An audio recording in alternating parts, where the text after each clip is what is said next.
It's hard to imagine being sat in the isness and not recognizing it. How that must be. You would be out of creation, so you wouldn't be having any personal self-created individual experiences, but you wouldn't be in recognition of the isness either. You wouldn't be the everything that the is, because you haven't recognized it yet. You'd be in a kind of nothingy place, beyond the burden of the bothersome mind and emotions, so it would be a very delightful serenity, but you wouldn't be a part of the everything life is. Well, you would be, but unable to access it. Just like how you would be when you first are formed from the is, and the real you then decided to want to recognize itself, and the is that it is a part of. Maybe some individuals would remain in this position, not in creation, but not in recognition of the true reality it is a part of. For it must be a little like a timeless state of deepest meditation almost, like those who reach the nirvana state while in creation, beyond the personal self, but not in recognition of the real universes beyond. Again, you would imagine that even in such a state, a little boredom must creep in, the want to recognize the real universes, which is the fundamental drive of every U-tune, their real intent.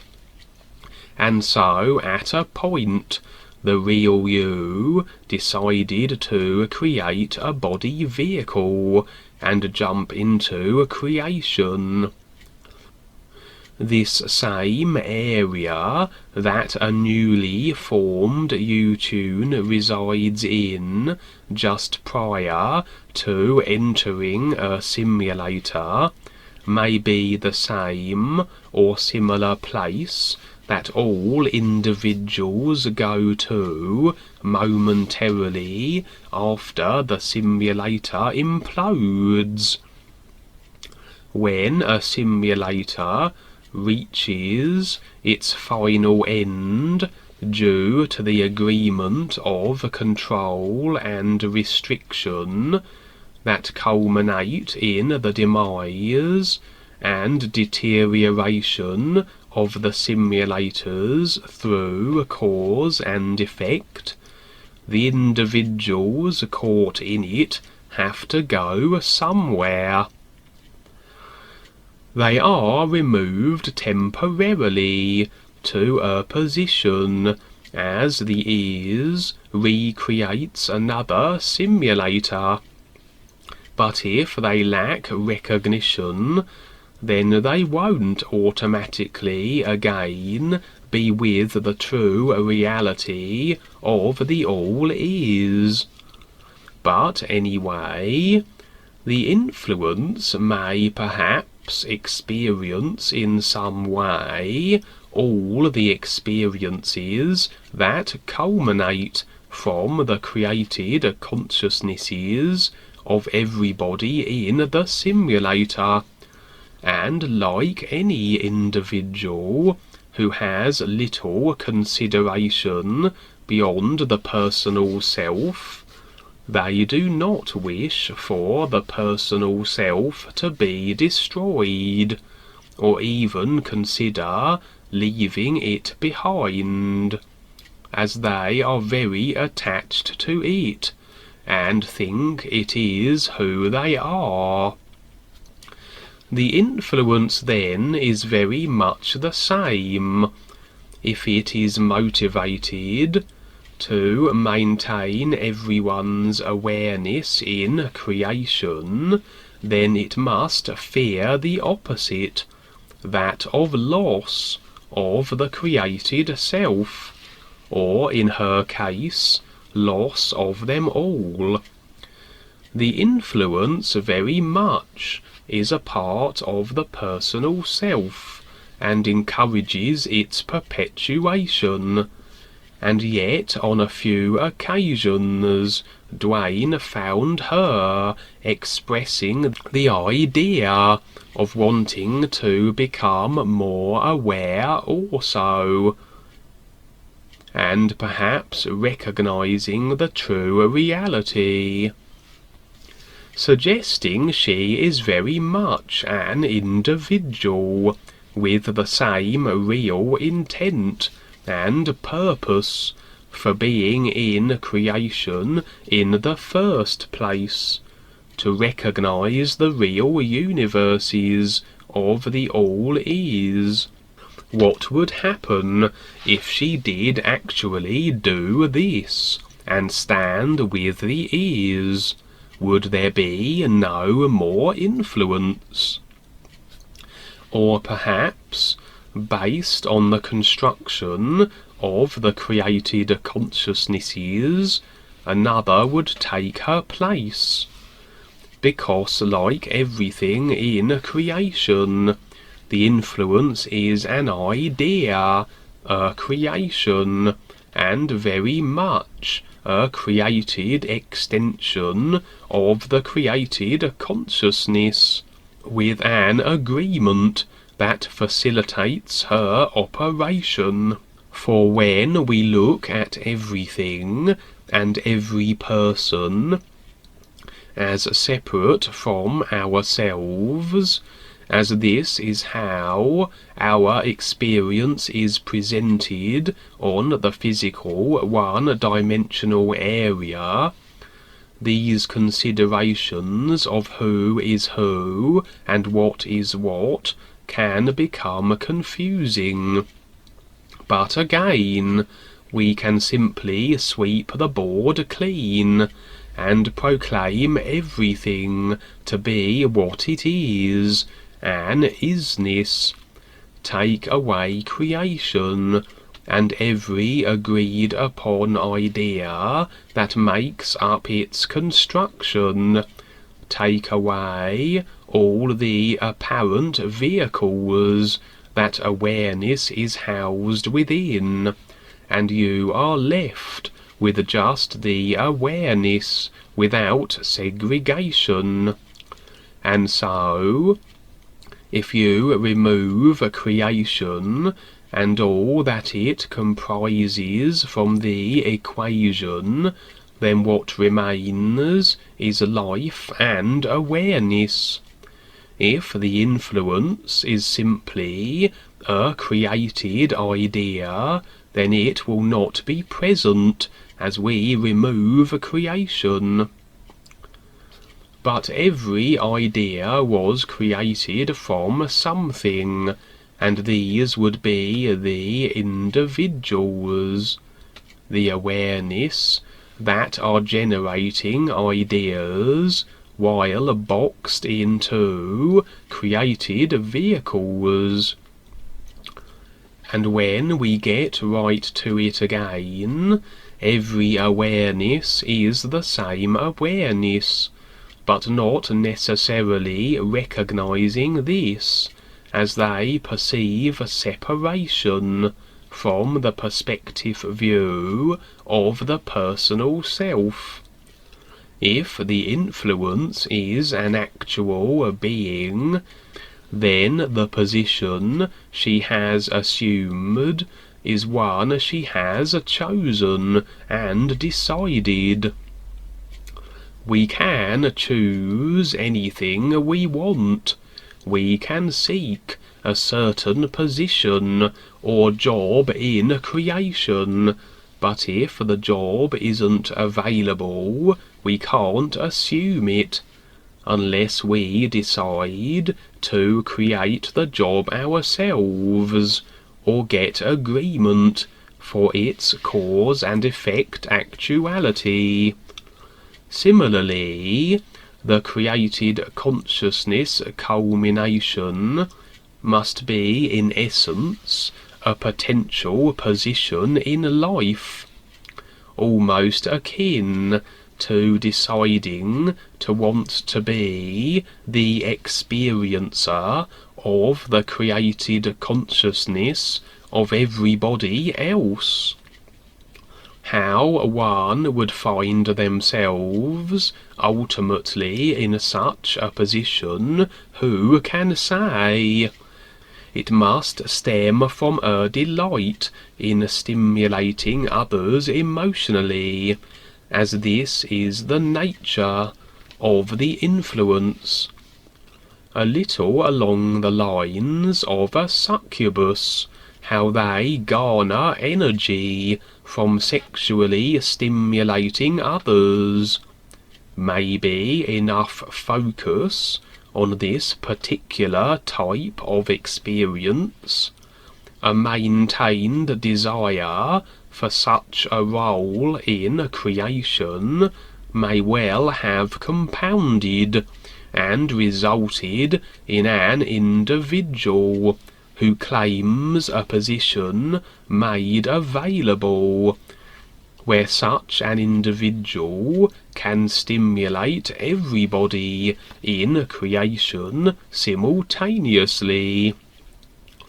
Continually focusing on one thing must result in its expansion, like a musician who will become a progressively better musician from lifetime to lifetime, if the want is maintained. This would explain how you have child prodigies, how they seem to be masterful musicians despite their young age. You can't just be born a Wagner or a Beethoven. It would take many lifetimes, and the culmination would be the great musicians and composers of human history. And perhaps then the same applies for a succubus, who focuses in this same way to that which she desires, and the ultimate culmination is the ultimate expression of such a focus, the influence of this simulator.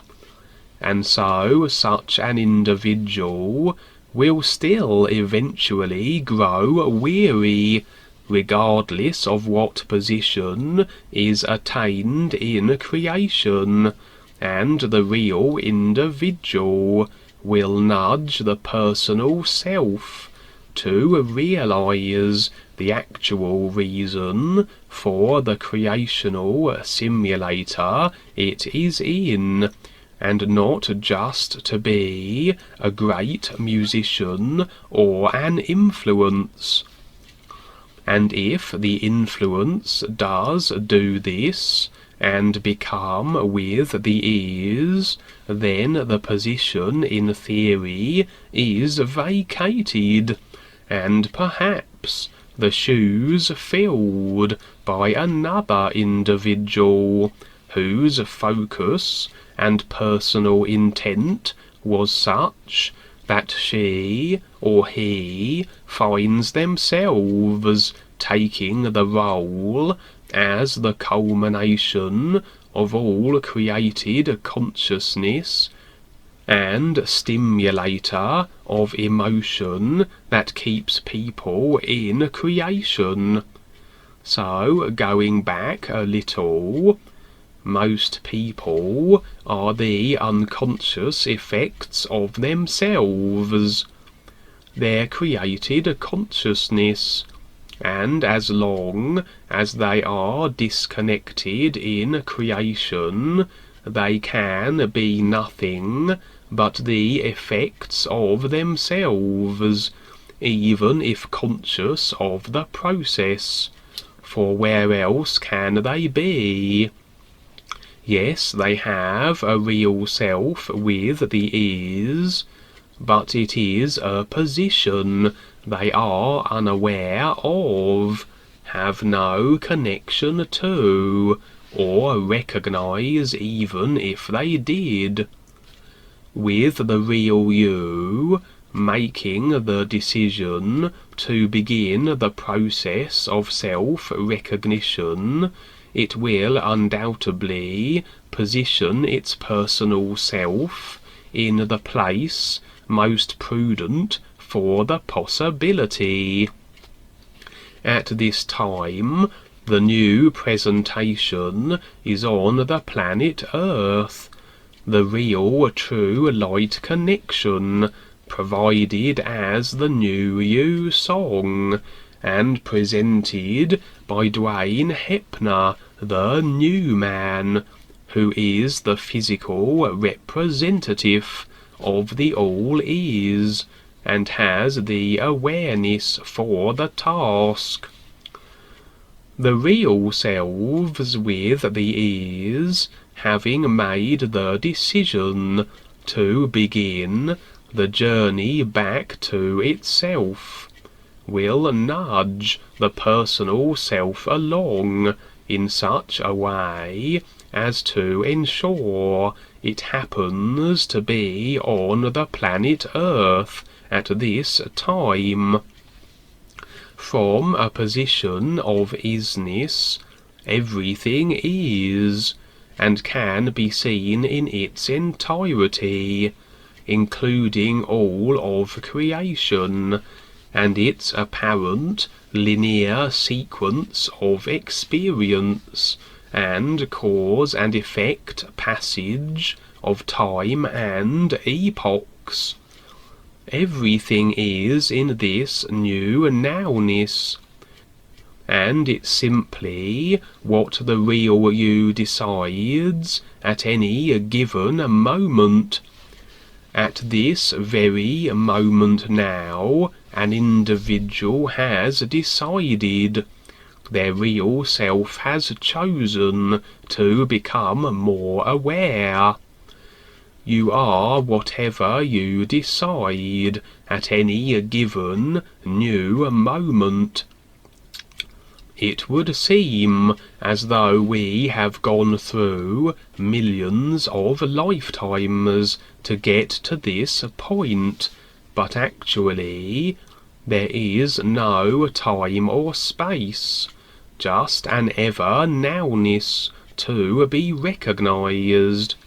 In one moment, an individual could become fully aware and recognize the is, and in another moment, an individual could drop completely into the personal self.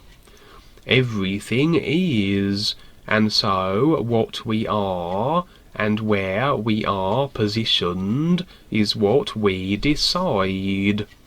But it's the personal created self in the simulators that takes this isness of new decision and places it in a sequence of individual cause and effect experiences that seem to take an individual from point A to point B.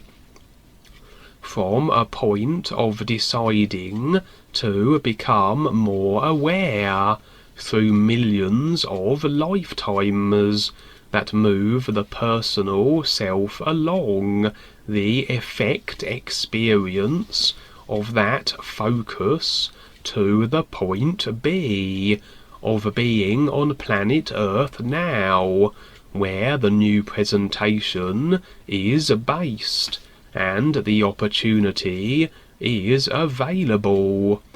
and yet all those lifetimes are only in the mind, stored in the Akashic files, and if examined individually, would seem to be a layout of lifetimes lived, and yet they are all there simultaneously, like a movie, where the film has a beginning, middle, and end, but the entirety of it is on the disc, and it's simply where your awareness is that dictates where in the movie you are.